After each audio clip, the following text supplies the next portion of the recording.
también a que registren su asistencia a este evento, a este webinar, a través de la página de la Semana de la Felicidad. Les comparto aquí que pueden registrarse en compartofelicidad.tecmilenio.com. Inician sesión con su usuario de TecMilenio o se registran como invitado y consultan los retos de la categoría Mis compañeros de escuela. Ya que se registran, ya que consultan los retos, seleccionan la actividad de aulas positivas, de acuerdo al webinar que asistimos, que en este caso es el panel de inclusión en el aula, y registran su acción con una captura de pantalla. Y pues los invitamos a que se sumen para ser 1000 docentes desarrollando habilidades para crear aulas más positivas. Esperamos que este webinar, este evento, este panel sea de su agrado y los invitamos también a etiquetarnos en Instagram con @docentestecmilenio y el hashtag comparto felicidad, hashtag SDLF, Semana de la Felicidad. Muy bien. Bueno, entonces ya mencionado este anuncio, me gustaría darle la bienvenida a los 3 panelistas que tendremos aquí. María Ángel García Ramos, líder en diversidad de inclusión y derechos de las personas con discapacidad en TEC de Monterrey. Hola María Ángel, ¿cómo estás? Hola Iván, muchas gracias y qué padre poder estar aquí. Gracias. Gracias a ti pues ojalá podamos aprender mucho de tu experiencia pues todo el trabajo que están haciendo en el TEC de Monterrey. Estamos con Seida Guajardo, quien es líder de diseño por competencias del área de educación digital en la Vicerrectoría de Innovación y Transformación en Universidad TecMilenio. Hola Seida, ¿cómo estás? Hola, buenas tardes. Muchas gracias y muy agradecida también por la invitación. Excelente, gracias a ti por tu tiempo y por compartir con nosotros más sobre este tema tan importante. Y tenemos también a Omar Montaña, quien es profesor asistente del Departamento de Sociología en New York University. Hola Omar, ¿cómo estás? Gracias por tu tiempo, gracias por estar aquí. Un placer, muchas gracias. Excelente. Y pues vamos a empezar a hablar de diferentes preguntas, diferentes temas que espero sean del interés de todos los docentes que nos acompañan. Y para empezar, me gustaría dar ya una presentación con una breve semblanza para que los conozcan un poco más antes de hacer cada pregunta. Empezamos con María Ángel García. María Ángel García es una mujer mexicana que ha trabajado en innovación a través de la diversidad e inclusión y desarrollo social durante los últimos 10 años. Viviendo una discapacidad, es una verdadera apasionada por cambiar la cultura y estructura de la inclusión en México, creando comunicaciones positivas y disruptivas a través de diferentes plataformas para enviar un mensaje positivo sobre la inclusión y el respeto sobre nuestras diferencias culturales y físicas, nuestros cuerpos, nuestro género y edad y nuestras preferencias. Es líder en diversidad de inclusión y derechos de las personas con discapacidad con 12 años de experiencia. Ganadora del Premio Mujer Tech 2019, es una activista y representante de la comunidad con discapacidad en México, fundadora del movimiento Mujeres Mexicanas con Discapacidad, representante de Sociedad Civil Mexicana en la ONU y también es conferencista y consultora que ha impartido su mensaje en diferentes plataformas de impacto social como TEDx, Time for Change, SXSW, Inc. Monterrey, Al Jazeera, NPR y otros. María Ángel, para empezar con este tema, me gustaría que en tu experiencia y pues tú como líder de diversidad e inclusión y derechos de las personas con discapacidad en TEC de Monterrey, nos dijeras por qué es importante hablar de diversidad e inclusión desde las universidades. ¿Cuál es la importancia de las universidades al hablar de este tema? ¿Qué nos podrías comentar al respecto? Muchas gracias, Iván. Pues mira, primero yo te diría que de inicio las universidades se diseñaron, estamos creadas para ser un espacio de diálogo para el tema de la creación de ideas, ¿no? De la innovación y pues de espacios, ¿no? Al final de cuentas, que donde pueda surgir obviamente todo este conocimiento y demás, ¿no? Al día de hoy, si ubicamos el rol que tienen las universidades y el impacto y la influencia que tenemos, cuando hablamos de diversidad e inclusión, a lo mejor puede sonar como hasta cierto punto como lógico, ¿no? O natural, ¿no? Que al día de hoy en un mundo en donde es un mundo totalmente desigual, ¿no? En el que vemos muchas poblaciones históricamente discriminadas que, híjole, cuesta trabajo obviamente llegar y pasar esos niveles de desigualdad. Entonces, pues las universidades tendríamos que estar poniendo un granito por ahí, más que un grano de arena, es una responsabilidad bien grande, en el decir, bueno, ¿qué tanto estamos haciendo por el impacto que tenemos en nuestras comunidades? Específicamente cuando nos referimos a nuestras diversidades y a nuestras identidades, entendiendo que en nuestras universidades, tanto nuestros profesores y profesoras, nuestros estudiantes, nuestros y nuestros estudiantes, pues todos, no existe una sola historia, ¿no? No hay una sola historia de quién es el estudiante de Tech Milenio y es como, así es, ¿no? No, hay una diversidad de historias muy grande en diferentes contextos y demás. Y esto nos hace entender que pues no todas las personas tienen la misma línea de salida, es decir, no todas estamos en las mismas circunstancias por nuestras identidades, hay algunas que por quienes somos, ¿no? Por quienes cómo nos identificamos o por otros contextos, eh, vivimos discriminación todos los días o situaciones de desigualdad muy profunda. Entonces, tener obviamente una visión de diversidad e inclusión en las universidades habla de este entendimiento de nuestra comunidad que es interseccional, ¿no? Que no hay una sola historia, de la responsabilidad que tenemos obviamente para hacer comunidades mucho más inclusivas y al mismo tiempo también en la parte de la academia, ¿no? El seguir investigando, el seguir profundizando mucho más en estos temas porque al final son nuestros y nuestras profesoras y nuestros estudiantes quienes al final van a salir, ¿no? De aquí, nuestros estudiantes, y van a hacer un cambio en el mundo, ¿no? Y nuestros profes y la gente que colaboramos en las universidades, pues es parte de la construcción. Entonces, creo que el término coloquial de diversidad e inclusión se utiliza mucho en las organizaciones, ¿no? Las organizaciones privadas, en las empresas, etcétera, pero realmente a lo que le pega es al tema del desarrollo social y obviamente, y yo lo veo directamente a los objetivos de desarrollo sostenible alrededor del mundo. Entonces yo diría que ese es un impacto muy grande que tenemos y por eso es tan importante hablarlo desde las universidades. Muchas gracias.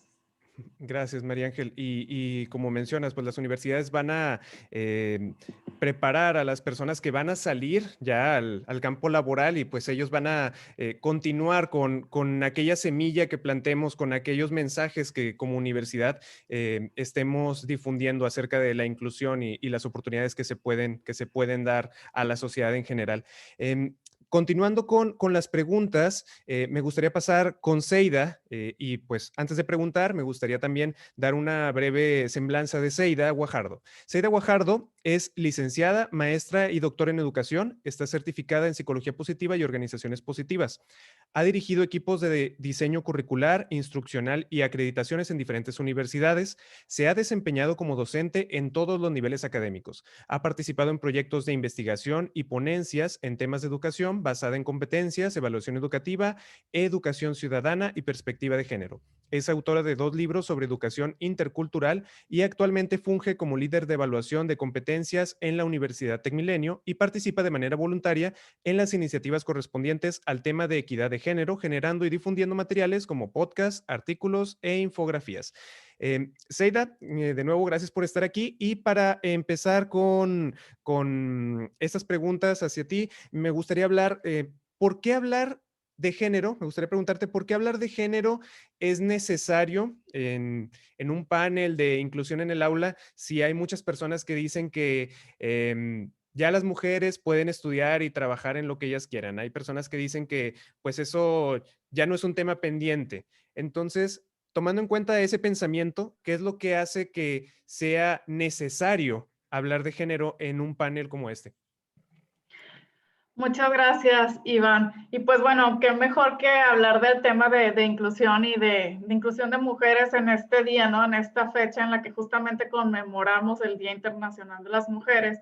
Y como bien dices, puede ser muy tentador decir, ay, ya las mujeres ya pueden estudiar y trabajar en lo que quieran, ya para qué marchan, cuál es el sentido de la lucha, ¿no? Pero la verdad es que las mujeres en México, al igual que en otros países de Latinoamérica, tenemos mayores obstáculos tanto para ingresar como para permanecer y alcanzar los más altos grados académicos en el espacio o en el ámbito educativo. Y déjenme, les platico por qué. Les voy a compartir algunas cifras para contextualizar y poner un poco de análisis de la realidad, ¿no? Y de por qué es necesario seguir hablando de estos temas.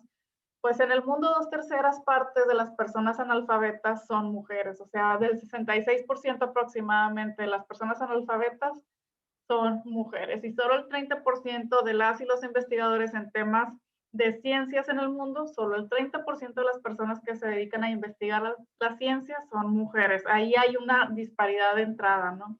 Y ustedes pueden preguntarse, bueno, eso es en el mundo, ¿y en México estarán muy diferentes las cifras o serán parecidas?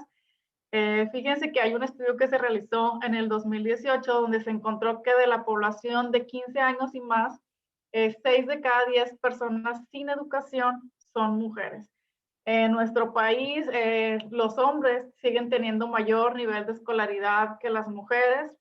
Y bueno, también las causas de abandono escolar son diferentes para los hombres que para las mujeres. Y para muestra les pongo dos botones, como se dice coloquialmente, ¿no? Dos estadísticas.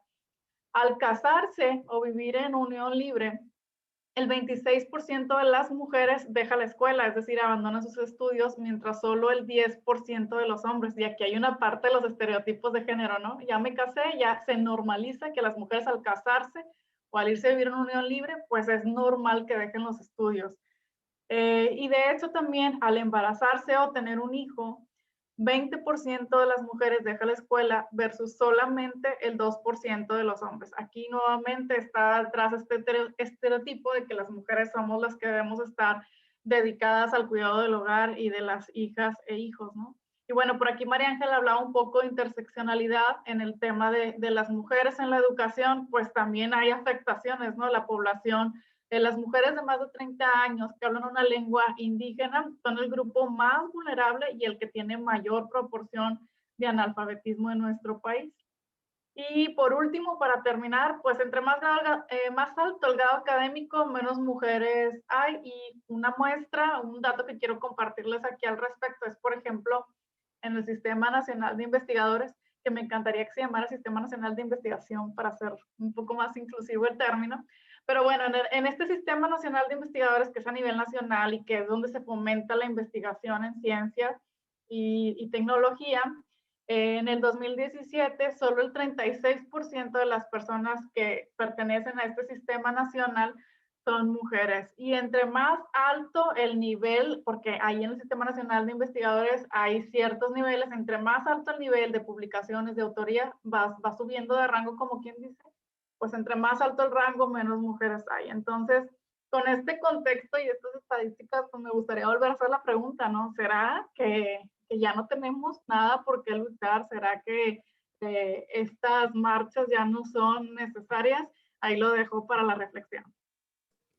Claro, pues además de estas estadísticas que nos compartes, pues yo creo que pues es un buen punto de partida, ¿no? Para las personas que tenían esta pregunta inicial y sobre todo que nos cuestionemos sobre por qué está pasando esto y sobre todo qué es lo que podemos hacer, ¿no? Es decir, 2 de 2 de 3 personas analfabetos son mujeres, mencionabas, o sea, una estadística muy fuerte, más de la mitad. Pero bueno, esperamos que este tipo de paneles y estos conocimientos nos ayuden a dar un primer paso, a ser más inclusivos en nuestras aulas. Continuando con las preguntas, me gustaría pasar con Omar Montaña. Omar Montaña es un sociólogo crítico de Queens, Nueva York. CUNY es su alma mater y comenzó a enseñar sociología desde el 2013. Al crecer en espacios de marginalidad y privilegio en la ciudad de Nueva York, se involucró profundamente con preguntas y dinámicas de poder en la vida social estadounidense que están arraigadas en las estructuras del capitalismo, racismo sistémico y patriarcado. Su principal objetivo en la vida es fomentar el pensamiento crítico y la pasión por cuestionar las estructuras de poder entre sus alumnos, con el objetivo de construir un futuro caracterizado por el respeto y la inclusión. A Omar le encanta enseñar introducción a la sociología, teoría sociológica, sociología urbana y criminología a través del sistema público universitario de Nueva York, CUNY y New York University. Omar, gracias por estar aquí. Y la primera pregunta que me gustaría que nos contestaras a las personas que estamos aquí en el panel es, ¿cómo se vive la diversidad en las aulas de Nueva York? Es una ciudad multicultural, grandísima, con influencia de muchas partes del mundo, pero ¿cómo se vive esta diversidad en las aulas con un enfoque en raza, género y situación económica, entre otros factores? ¿Qué nos puedes comentar al respecto de cómo se vive esta situación?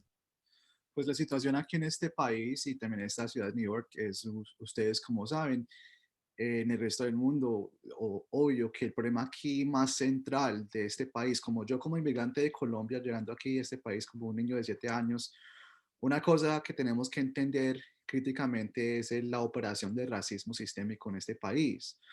Y entonces, para nosotros hablar de construir un futuro más democrático, ¿no es cierto? Un mundo, un futuro con respeto e inclusión, tenemos que hablar sobre el sistema, los sistemas de racismo, de capitalismo, de patriarquía. Y entonces, para mí, yo cuando estaba joven, cuando tenía 18 años, yo como mucha gente en esta ciudad, en este país, yo pensé, como el resto del mundo, pensé, ¿yo qué quiero hacer con mi vida? Entonces yo me dediqué los últimos 8 años a la profesión de docente, porque yo dije, para mí una cosa muy importante es desarrollar un pensamiento y un conocimiento en la gente en esta ciudad, gente que yo conocí, de que nosotros tenemos que hacer algo en nuestras vidas para cambiar el mundo de tanto desigualdad. No solamente aquí en New York, pero imagino que en México y en Colombia y en muchas partes del mundo. Y entonces para mí ser profesor es un privilegio, pero también ser profesor y ser docente en esta ciudad es tener en cuenta que las vidas de mis estudiantes son unas vidas de marginalidad y de opresión, de mucha violencia. Y la manera en que yo trato de enfocar esos temas en mis clases es escuchar a mis estudiantes, escuchar la manera en que ellos viven, pero usar esas palabras y usar esas experiencias para nosotros todos juntos, pensar en la manera en que nosotros todos podemos vivir en una manera más justa, ¿no es cierto? Entonces, para mí, la educación es un acto de amor. La educación es una cosa, para mí al menos, la educación es una cosa revolucionaria. Y entonces, para mí, si queremos construir de verdad un sistema o un país o una sociedad con respeto e inclusión, tenemos que comenzar primero con la educación. Y se ve bastante en este momento, en esta ciudad, en este país, que tenemos que hablar sobre el racismo. Porque en este momento, hablando como habló Seda, como habló María Ángel, la interseccional, esa palabra es nueva para mucha gente, ¿no es cierto? Entonces, para mí, yo quiero ver un mundo en que tengamos más profesoras hispanas, morenas, ¿no es cierto? Eso es muy importante. Nosotros en esta ciudad ni en este país no tenemos profesores hispanos y morenos. La mayoría de los profesores son blancos. Entonces, si tenemos esta población, la mayoría de los estudiantes aquí en New York son estudiantes que son morenos y son hispanos y son asiáticos, pero los profesores no son. Y entonces eso es muy importante hablar sobre esos temas. Entonces, quiero decir más cosas, pero por ahorita es lo que quiero decir. Excelente, gracias Omar. Y mencionabas algo muy interesante, porque inclusive también lo podemos ver a veces en las series de televisión, ¿no? Que los profesores en Estados Unidos muchas veces son blancos, o sea, no hay tantos profesores latinos, tantos profesores morenos, y eso habla, ya no sabe uno si es la realidad que imita la sociedad o la sociedad que busca imitar la televisión más bien, pero sí, es algo importante porque con base en lo que vemos, a veces nos creamos ideas de lo que podemos o no podemos llegar a ser. Entonces, el que haya más profesores hispanos en estos puestos de docencia, pues va a ayudar a que pues se haya... que sean más conscientes los estudiantes que ellos también pueden llegar a estos puestos académicos. Y hablando de los profesores, María Ángel, hablábamos de las universidades y el papel de la universidad en la inclusión, pero particularmente, ¿cuál es el rol que tienen los y las profesoras en la inclusión en nuestra comunidad? Digo, tocando un poco el tema que mencionábamos ya con Omar hace un momento. Claro, y creo que Omar dio una muy buena como apertura, ¿no? A que habláramos de este tema de los roles que tenemos. Fíjate que yo creo que muchas veces, antes de como pasar al rol específico, creo que cuando hablamos de diversidad e inclusión, a veces como que no acabamos de comprender muchas veces a qué nos referimos cuando hablamos de diversidad e inclusión. Yo siempre les digo que la diversidad y la inclusión es como, no sé si han visto como ese trail mix, ¿no? Que venden en las tiendas que tienen cacahuates, nueces de la India, M&M's, pasitas, ¿no? Revueltos. La diversidad es la mezcla, ¿no? Toda esa mezcla, es esa mezcla de nuestras identidades al final de cuentas, ¿no? Y la inclusión, pues es hacer que esa mezcla funcione. ¿A través de qué? Acciones, ¿no? Entonces, yo creo que en nuestros y nuestros estudiantes, el rol del profesor, hablando de diversidad e inclusión, es muy importante, ¿no? En primera, porque cuando tenemos profesores y profesoras que son líderes inclusivos, ¿no? Y que tienen una visión del mundo y que la entienden mucho más, que entienden obviamente todos estos temas de desigualdad que hay obviamente con hombres y mujeres, especialmente también aparte si eres parte de algún grupo que ha sido históricamente discriminado, todos los como contextos de desigualdad que podemos tener y nuestros y nuestras profesoras son esos líderes inclusivos. Entonces va a ser mucho más fácil también que podamos hacer que nuestros y nuestros estudiantes se cuestionen, ¿no? Aquí creo que el rol del profesor obviamente sí es enseñar y enseñar sobre estos temas, ¿no? Y a lo mejor, no sé, no necesariamente el profesor va a hablar en su materia, ¿no? De diversidad e inclusión como parte del contenido de la materia, ¿no? Pero creo que todo, o sea, todo debería ser como transversal, ¿no? En estos temas. No necesariamente tenemos que hablar de ellos por separado. Entonces, creo que ahí el rol sería hacer que nuestros y nuestros estudiantes se cuestionen todo, desde sus privilegios, en dónde estás, qué oportunidades tienes, qué oportunidades no tiene la gente allá afuera, ¿no?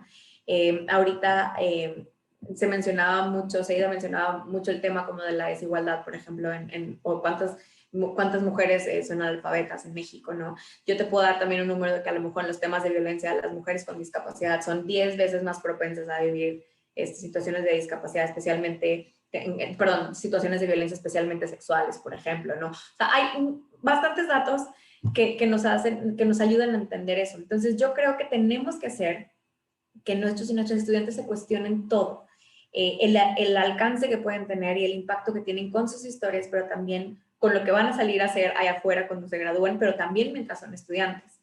Y algo que también yo diría ahí particularmente es que el rol de los profesores y las profesoras muchas veces pasa a ser como un rol de mentor también, ¿no? Y es un rol que empiezas a admirar, a observar, a analizar. Y específicamente en esta generación, yo creo que eso está más presente que nunca, porque hace poco escuché que alguien decía, oye, no, es que esta generación es una generación de cristal, ¿no? Porque ya no aguantan nada, ya, o sea, tenemos que hablar de diversidad e inclusión, que yo pensaría, yo que trabajo en ese tema, que ojalá que un día no tuviéramos que hablar de ella, ¿no? Pero decimos, no, es que estos estudiantes y ya no aguantan nada y todo el mundo se ofende por todo y el lenguaje inclusivo y ya no podemos decir nada, ¿no? Y antes la gente aguantaba más, ¿no? O sea, ahora son como muy delicados. Y yo lo que pienso al día de hoy es que es todo lo contrario. Yo pienso que al día de hoy, las generaciones que están al día de hoy estudiando con nosotros, son generaciones que tienen mucho más acceso a la información, más que nuestros papás o nuestros abuelos que les decían que esta era la línea y así tenían que seguir. Entonces, esta generación es la generación que puede cuestionar más. Esta es la generación que realmente puede levantar la mano para decir, yo veo que esto es una injusticia, yo veo que esto no está ok. No importa si lo venimos haciendo así desde hace tanto tiempo, al día de hoy tengo más acceso a la información para yo cuestionarme entonces si en lo que creo, si en mi contexto, si en lo que me enseñaron toda la vida estoy ok o me siento incómodo o estoy viendo qué más hay allá. Entonces, creo que las profes y los profes pueden hacer esto. Pueden guiar, pueden empujar a que cada vez, incluso ellos y ellas mismas también se lo cuestionen, ¿no? Y entonces, tratar de que en este sistema que es tan desigual, pues poder hacer lo máximo que se pueda para tener comunidades mucho más inclusivas e igualitarias, siempre con el tema de la dignidad humana de por medio, ¿no? Yo creo que eso es como, y es una gran responsabilidad, a veces dices, hijo, le cae una responsabilidad bien fuerte a las y los profes, pero creo que también tienen una oportunidad muy grande, ¿no? Para poder entrar en sus mentes y en sus corazones y transformar y por lo menos ponerlo sobre la mesa y que ya, pues cada quien decida hacia dónde va, ¿no? Esperando que sea hacia la inclusión, por supuesto. Claro, como dices, es una responsabilidad muy grande porque uno se vuelve como dices, el rol de mentor también, es que te observan, te analizan, te admiran y a fin de cuentas, el que tú les ayudes a los estudiantes a que cuestionen lo que ven, cuestionen lo que saben, que les hagas preguntas, que tú mismo te hagas preguntas, eso va a ayudar a que pues tomen mejores decisiones en favor de toda la sociedad, no nada más con base en lo que ellos creen, ¿verdad? Y la información ahí está, ¿no? Es decir, no necesitamos a lo mejor ver un panel cada semana para enterarnos de estos datos. Una simple búsqueda en internet y uno puede darse cuenta de todas las cosas que están pasando. Y como bien lo mencionas también, no es lo mismo que hace 50 años que uno ni siquiera sabía que pasaban ciertas cosas, porque ahora prácticamente esa información la tienes en tu, ¿cómo se llama? En tu muro de Facebook, ¿no? O sea, la información ahí está y sería una mentira negar que no es así, decir que no es así. Hablando también de los profesores y las profesoras, ya más específicamente en el tema de género, y esta pregunta sería para ti, Zaida. ¿Cuál es el rol del personal docente en la equidad de género? Ya hablábamos de cuestionarnos, de a lo mejor mm, tocar estos temas para que haya más inclusión, pero ¿hay algún rol en particular en tema de equidad de género para los profesores y profesoras? Sí, Iván, fíjate que creo que escuchando a María Ángel y Omar, la respuesta que voy a dar aplica para todos los temas o todos los grupos de los que estamos hablando, ¿no? O sea, el sistema educativo tiene un gran impacto y poder sobre las personas. La escuela es un espacio donde nosotros como personas vamos aprendiendo cuáles son las normas, cuáles son los roles, cuáles son los comportamientos que se aceptan y no en ciertos espacios. Entonces, la escuela tiende a inculcar esto en niños y niñas o en adolescentes, hombres y mujeres, adultos inclusive, y puede ser un espacio donde se reproduzcan los prejuicios y reforzar el sexismo, o por el contrario, puede ser un espacio donde se vayan promoviendo otro tipo de prácticas y otro tipo de creencias y pensamientos, ¿no? La educación es un fenómeno social que puede ser muy bueno y actuar a favor del cambio social y de la transformación cultural, pero también puede actuar en detrimento. Y aquí el protagonismo de las y los docentes yo creo que es pieza clave, o sea, puede ser una gran base a partir de la cual se puedan empezar a generar cambios en nuestro sistema social y cultural.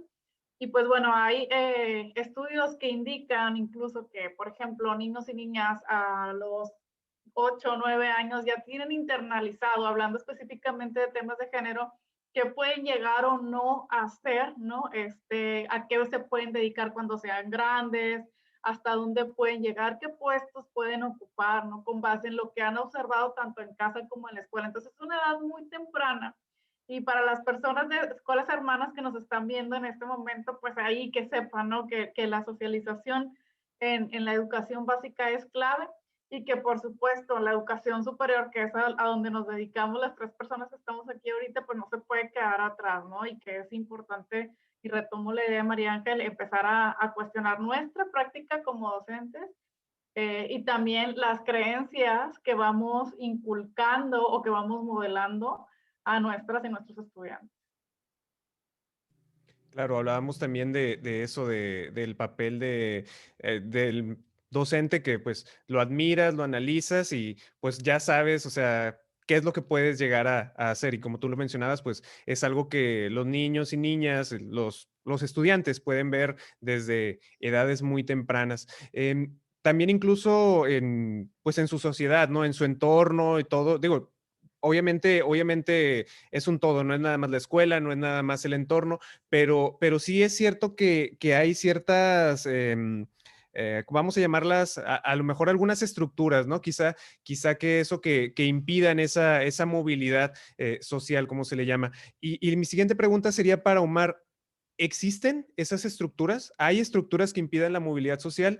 Y si es así, ¿cómo se puede, cómo tú apoyas, Omar, a los estudiantes en este caso? Pues la manera en que voy a responder a esa pregunta es que yo les digo a mis estudiantes que yo los entiendo. Primero yo les enfoco la realidad que nosotros todos sabemos.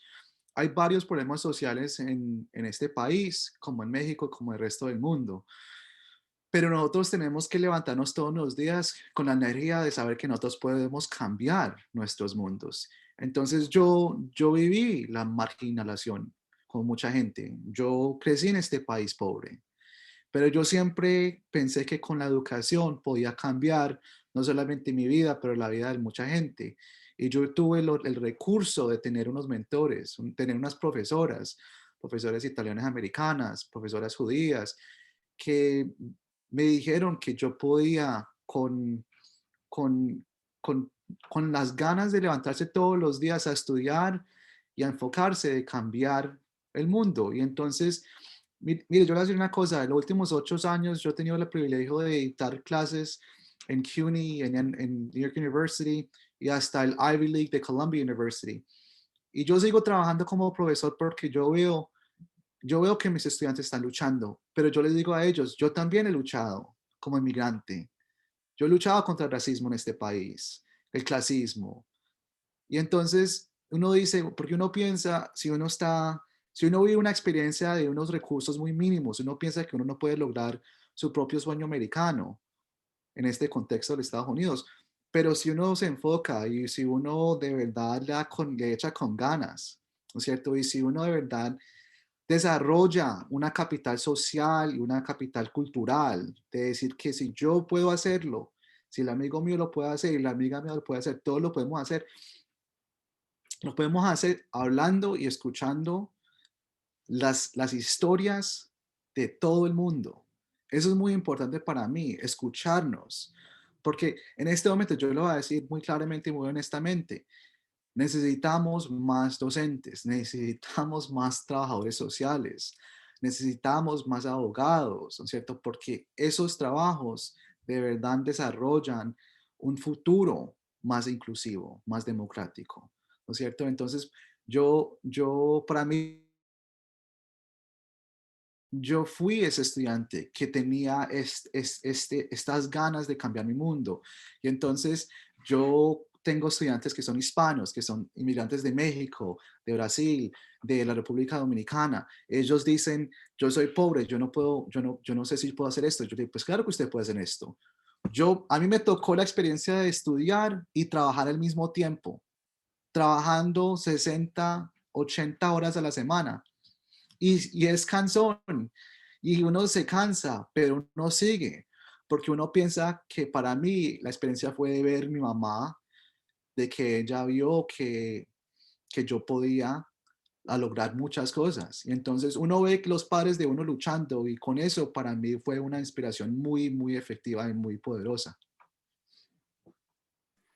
Claro, uno, pues desafortunadamente al estar en esas circunstancias, se tiene que esforzar a veces el doble, ¿verdad? Para llegar al mismo punto. Desafortunadamente es así y lo que buscamos es que no tenga que ser así en un futuro, ¿verdad? Sino que simplemente, pues, se valore el talento y las ganas de las personas independientemente de su género, de su condición social, de si tiene o no tiene alguna discapacidad. Y hablábamos del rol de las universidades, el rol de los docentes, pero me gustaría ya alguna estrategia, esta es una pregunta general para los tres. ¿Cuáles serían algunas mejores prácticas o recomendaciones para las y los docentes que nos ven hoy en día? Vamos a seguir en el mismo orden en el que estábamos. María Ángel, ¿alguna práctica o recomendación para los docentes que nos ven hoy? Sí, tendría varias. Yo creo que la primera hacia nuestros docentes la primera es que ellos, ya lo habíamos dicho, se cuestionen todo, que se informen y que escuchen de lo que pasa en el mundo, que piensen que de alguna manera todas las acciones que hacemos estamos conectadas. Entonces, obviamente, pues eso va a ayudar a la hora de estar en el aula, ¿no? La segunda que yo recomendaría mucho es como una gran práctica a nuestros docentes en TecMilenio, que tomen los cursos de dignidad humana. Eso es muy importante.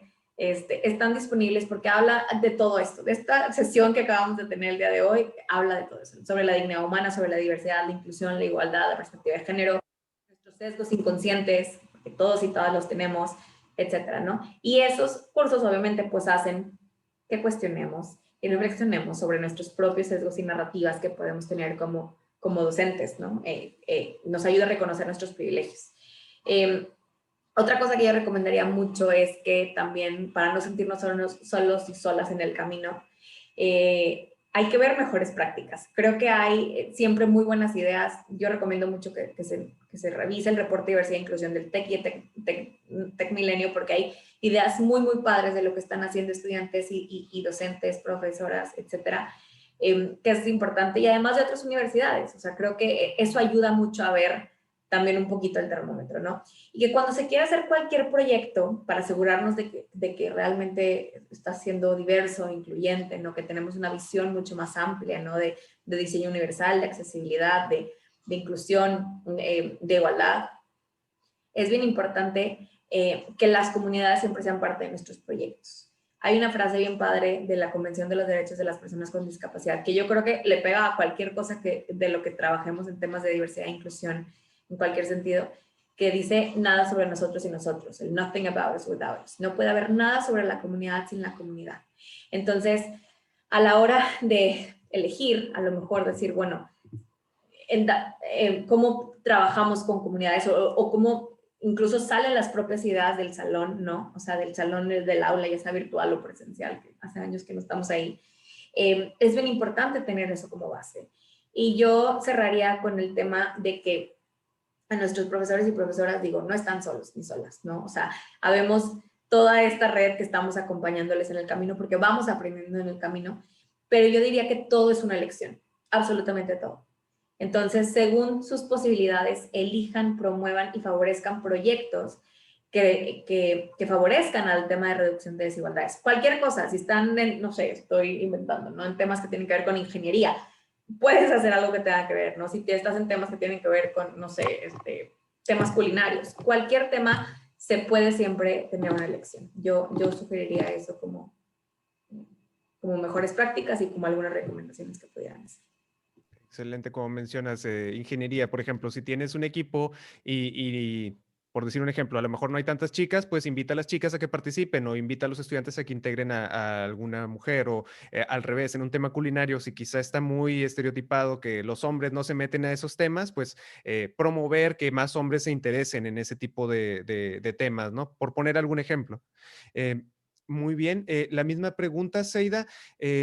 ¿Cuáles serían algunas mejores prácticas o estrategias para los docentes que nos ven hoy?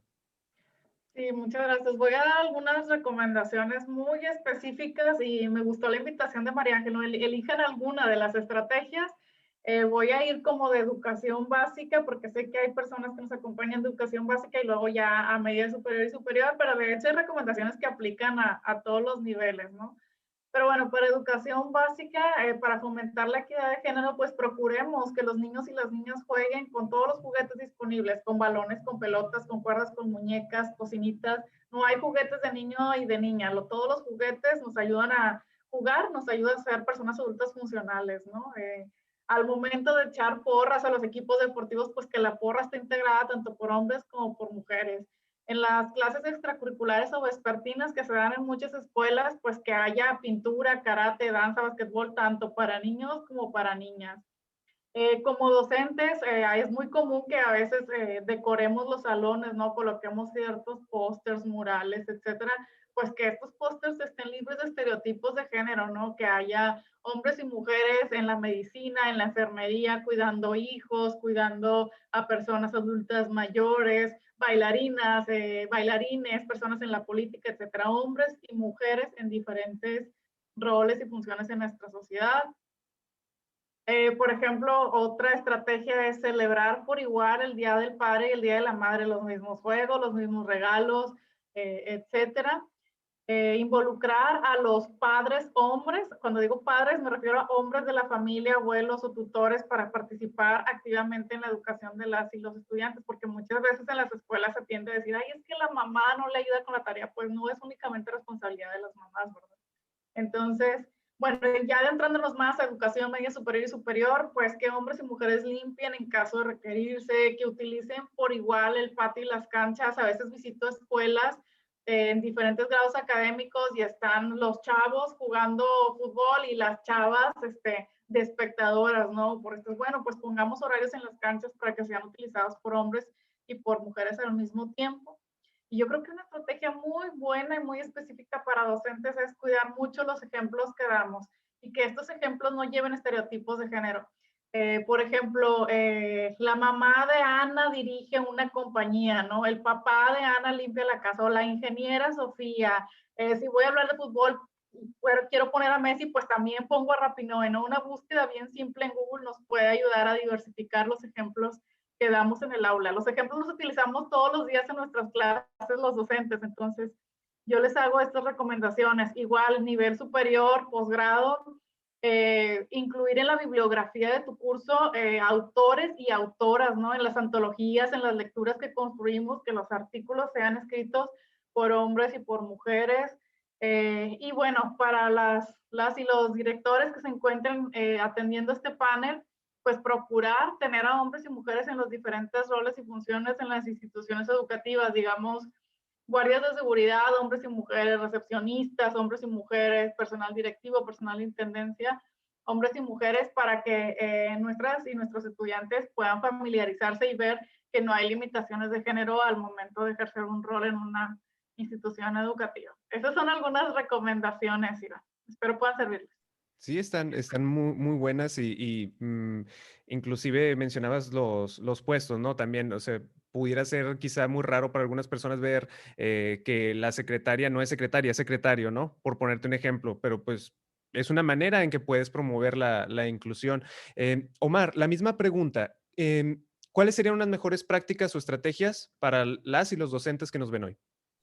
Pues la manera en que quiero responder a esa pregunta es solamente de una manera. Algo que yo he visto aquí en New York, en el contexto de New York, es que fue muy efectivo, que ha sido muy efectivo en los últimos 2, 3 años, es que hemos visto muchos estudiantes usando las redes sociales. Entonces María Ángel usó ese ejemplo. Y yo voy a decir que de verdad está correcta, porque si usamos las redes sociales para enfocar en un problema que vemos en nuestra sociedad, entonces el problema que yo he visto bastante aquí es que, otra vez, necesitamos más profesoras hispanas, morenas, asiáticas, de orígenes árabes, porque yo he visto muchos estudiantes aquí en CUNY, en New York University, que dicen, ¿dónde están los profesores que se ven como yo? O sea, me dicen mis estudiantes, yo me miro en el espejo y después miro los profesores que están en NYU, y la mayoría de los profesores son profesores que son hombres, que son blancos y son viejos. Perdón por usar ese tipo de idioma, pero esa es la realidad. Y entonces lo que yo he visto desarrollar bastante en los últimos 2, 3 años es que muchos estudiantes han usado las redes sociales para organizar una campaña, para decirle a la universidad, a decirle a los sistemas de educación, necesitamos la integración, necesitamos profesores y profesoras de diferentes géneros, de diferentes razas, de diferentes clases. Porque usted, ¿cómo van a poner un profesor en un barrio como Corona Queens, que es un barrio muy latino, un muchacho o una muchacha blanca americana, digamos de Texas, que no sabe nada de la cultura de hispanos o no sabe nada de la cultura de los africanos americanos? Entonces, yo he visto muy efectivamente los estudiantes usando las redes sociales para enfocar en un problema y tratar de construir lo que ellos quieren construir, ¿no es cierto? Entonces, eso es un recurso muy importante que yo estoy viendo en estos últimos años aquí en New York. Y también, pues, sin duda podría aplicar aquí en México, ¿no? Como mencionaba Seida, pues enfocándonos a lo mejor en los directores, pues que eso también lo vean a la hora de contratar no solo personal operativo, sino personal docente, o sea, que no se vayan tanto por una imagen o por un género en particular para escoger a algún profesor o profesora. Nos quedan un poquito menos de 15 minutos. Me gustaría pasar con algunas preguntas del público que nos han llegado y ya sea que alguno de ustedes me quiera responder o a lo mejor son temas muy específicos que quizá podrían corresponder a alguno de ustedes en su área de expertise. Una de las preguntas que nos pasan aquí es, un usuario anónimo nos dice, los alumnos suelen aceptar bastante bien la orientación sexual y género, etcétera, de sus compañeros, pero a veces he notado que hay cierta discordia con alumnos extranjeros de otros estados, otro color de piel o clase social. ¿Cómo podríamos abordar esto en clase? Es decir, ¿cómo ayudamos a que los integrantes más bien a que los estudiantes integren a otros estudiantes. Omar, no sé si nos quieras comentar algo al respecto. Entonces, uno en el contexto, específicamente en el contexto de NYU, que es una escuela privada que cuesta $80,000 al año, dólares estadounidenses, eso es un poco de plata. Entonces, lo que hemos visto es que en el sector privado de la educación, como en NYU, es muy importante nosotros tener becas para los estudiantes de menos recursos. Entonces, lo que pasa en las clases es que en la filosofía mía educativa, es que la manera en que yo estructuro mis clases es que yo siempre uso libros que hablan sobre los temas de las divisiones de raza, de clase, de género. Entonces yo le digo, lo que nosotros vamos a, desde el primer día, yo siempre digo, lo que vamos a hablar aquí en esta clase, ustedes se van a ver incómodos, pero en su incomodidad podemos hablar sobre los problemas sociales en este mundo. Entonces, la cosa más importante es que tenemos que tener estas conversaciones que van a ser muy difíciles. Pero si no tenemos esas conversaciones sobre las divisiones de clase, del capitalismo, del racismo, del género, del sexismo, no vamos a hacer ningún progreso. Entonces, en la incomodidad podemos hablar sobre las cosas que están incorrectas en estos mundos. Entonces, para mí es muy importante tener estudiantes que vienen de recursos muy mínimos, pero también al mismo tiempo tener estudiantes que vienen de espacios o contextos con muchos recursos. Y eso es lo que pasa en la escuela de NYU. Tengo estudiantes de la China que son ricos y tengo estudiantes de Colombia que son ricos y después tengo estudiantes que son morenos, de Queens, que son pobres. Pero eso es muy importante para construir un espacio de inclusión. Siempre le digo, el método, para mí, como dice en inglés, Socratic Method, la metodología de Sócrates es que tenemos que tener debate. No siempre vamos a estar en acuerdo, pero tenemos que tener la conversación. Claro, hacer las preguntas incómodas que sean necesarias, ¿no? Para esto. Y pues tocar esos temas también, para que, como dices, se haga un debate y una conversación. Hay otra pregunta, Karen nos dice, ¿cómo podemos evitar caer en el favoritismo hacia los grupos donde se busca inclusión? Por ejemplo, si hay menos mujeres en materias STEM, ¿de qué manera se les puede motivar sin que el resto de sus compañeros piense que solo porque son mujeres se les reconoce más o que las mismas mujeres piensen que por género tienen alguna ventaja y dejen de esforzarse? No sé si Seida, nos quisieras comentar algo al respecto o María Ángel, alguna de las dos.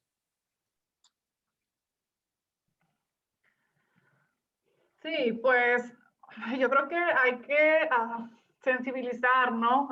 Con datos y cifras de por qué es necesario y por qué tenemos que impulsar más a las mujeres que a los hombres en STEM, ¿no? Y en la medida que vayamos como docentes siendo modelos y trayendo a nuestras clases a invitadas, invitados, etcétera, de esta manera podemos ir generando mayor sensibilidad. Creo que también podemos utilizar los datos y las cifras, ¿no? Las estadísticas y decir por qué históricamente las mujeres hemos sido desfavorecidas en estos temas de la ciencia y hemos sido excluidas de la investigación y de esta parte de ingeniería y de matemáticas, ¿no? ¿Qué fue lo que nos inculcaron de niñas? ¿A qué nos enseñaron a ponerle atención, ¿no? Al cuidado de nuestros cuerpos, a vernos bien, o que nos han llevado a ser más serviciales y por lo tanto elegir carreras, ¿no? Más de humanidades, educación, etcétera. Entonces, yo creo que sí convendría dejar un espacio, aunque tú te dediques a dar una clase de ingeniería, de física, no sé, en alguna de las STEM, pues, ¿por qué no? A debatir y, como decía Omar, a hacer las preguntas necesarias para poner sobre la mesa por qué estaremos apoyando más a las mujeres y apoyarnos en ese debate de datos y estadísticas a nivel histórico y hablar igual un poco de ley del péndulo, ¿no? De lo que ahora necesitamos impulsar a las mujeres, y no es las mujeres por ser mujeres, sino es por conseguir una sociedad más justa y más igualitaria. Esas serían como que mis recomendaciones. Yo ahí nada más te daría retweet a todo lo que digo, Seida. Yo nada más ahí le sumaría que también entendamos el por qué, por ejemplo, en las mujeres STEM, de que por qué se está impulsando que haya más mujeres en STEM, nada más porque sí, ¿Por qué creemos que no hay suficiente, o sea, por qué no hay suficientes con los números? O sea, hay que cuestionar eso también. Y yo lo veo, o sea, el tema de igualdad, hoy que es 8 y que ha habido tanto movimiento y que, bueno, creo que todos hemos querido llorar hoy hasta cierto punto, quienes estamos muy involucradas, ¿no? De ver y de escuchar y todo lo que pasa. Yo lo veo en los temas de diversidad e inclusión, pero específicamente el tema de género. Hagan de cuenta que es como si estuviéramos en una carrera de 100 metros, ¿no? Y en vez de que empezáramos del punto cero para llegar al 100, ¿no? Empezamos unos 20 metros atrás, ¿no? Por los roles de género que tenemos, como mencionábamos, por a lo mejor si aparte eres una mujer indígena, una mujer negra, una mujer de color, ¿no? Todavía estás 3 para atrás, ¿no? Y todavía si a lo mejor tienes una discapacidad y si todavía a lo mejor perteneces a la comunidad LGBT, o estoy diciendo algo, por decir algunos, ¿no? O si eres migrante, ¿no? Refugiado, refugiada. Entonces, a la hora que queremos decir, bueno, ya, ok, mostremos nuestro talento, 1, 2, 3, corren, ¿quién va a llegar primero? O sea, independientemente, pues no necesariamente, yo cuestiono mucho el tema de la meritocracia, porque si tuviéramos la misma línea de salida, perfecto, hablemos de talentos, pero muchas veces no es solo de talentos, es de los contextos que tenemos y hasta dónde vamos a poder llegar. Entonces, lo que se hace cuando queremos impulsar a las mujeres en STEM no es darles algo extra, ¿no? Porque pobrecitas ellas no pueden, sino más bien ayudarles a acelerar ese paso de esos 20 metros que tenían atrás de salida por el propio sistema en el que vivimos, ¿no? Entonces, que es muy, muy desigual. Entonces, yo nada más sumaría eso como para poder cuestionarnos también, ¿no? Obviamente, el por qué lo hacemos y por qué son tan necesarias estas iniciativas en STEM y las recomendaciones que hace Aida, pues, dan directamente al grano. Excelente, muchas gracias, Aida, muchas gracias, María Ángel. Vamos a ver si tenemos alguna otra pregunta del público. A ver, vamos a ver. Ujú. Menciona Amelia, yo creo que sería a lo mejor la última pregunta antes de cerrar.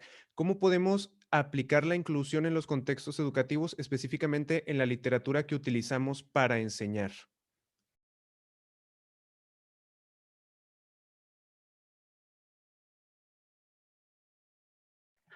Pues creo que di algunas recomendaciones al respecto, ¿no? Siempre buscar autoras y autores, hombres y mujeres. Si vamos a tener una persona invitada a clase, a la sesión, pues que sea una mujer científica, ¿no? Justamente hablando de STEM, que no sea tan estereotipada. Si vamos a, no sé, traer a alguien que trabaje en madera, un carpintero, pues que no sea un carpintero hombre, vamos a buscar una carpintera mujer, algo que salga, ¿no? De estos roles. Y pues la búsqueda de información, tenemos biblioteca digital, tenemos fuentes confiables, buscar y esforzarnos por poner también a autoras mujeres. La semana pasada en el Congreso de Investigación del TEC, una de las científicas que estaba como panelista también dijo, yo no voy a un congreso, yo no estoy en un panel si no hay más mujeres. O si a mí me invitan, yo digo, sí, sí voy, pero también me traigo a mi amiga tal que también es científica, ¿no? Y entonces siempre asegurarse que las personas que estamos participando somos hombres y mujeres. Entonces, volviendo a responder a la pregunta de literatura, pues es una búsqueda en fuentes confiables y procurar siempre, ¿no? Añadir a hombres y mujeres en este caso, bueno, hablando de género en la literatura que vayamos a seleccionar para nuestro grupo. Excelente, gracias, Aida. Y Omar, hablando ya de diversidad cultural, ¿hay algo que pudiéramos agregar a esta pregunta de la literatura que utilizamos para enseñar? No, es una pregunta excelente. Yo voy a decir, cuando usted hizo esa pregunta, de una vez yo pensé, para mí la disciplina de sociología, muy importante la literatura de Gloria Anzaldúa, hablando del mestizaje, tratando de entender las experiencias de las mujeres hispanas, mexicanas, chicanas, específicamente en Estados Unidos. Entonces, a la frontera. Y entonces uno puede, hay estudiantes blancos que dicen, ¿yo por qué estoy leyendo esto? Eso es como en español, yo no leo español. Yo sé que usted no lee español, pero usted va a entender, ¿no es cierto? No tenga miedo de leer algo que usted no entienda. Entonces, para mí, Gloria Anzaldúa en la disciplina de sociología es muy importante para estudiar la raza, para estudiar la patriarquía, pero también para mí sí hay un autor muy importante sí, para entender el contexto de Estados Unidos y tantos problemas que tenemos en este país, es el autor africano-americano de The Boys, ¿no es cierto? The Boys escribió un libro que se llama A los almas de la gente negra, The Souls of Black Folk.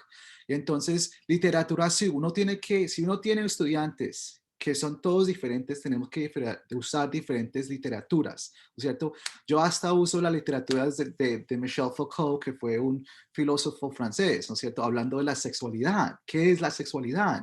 Entonces, es muy importante. Hay muchos libros que son muy duros, pero yo les digo a estudiantes, al menos hagan el esfuerzo de tratar de leer algo que usted nunca ha leído. Eso es muy importante, no le den miedo.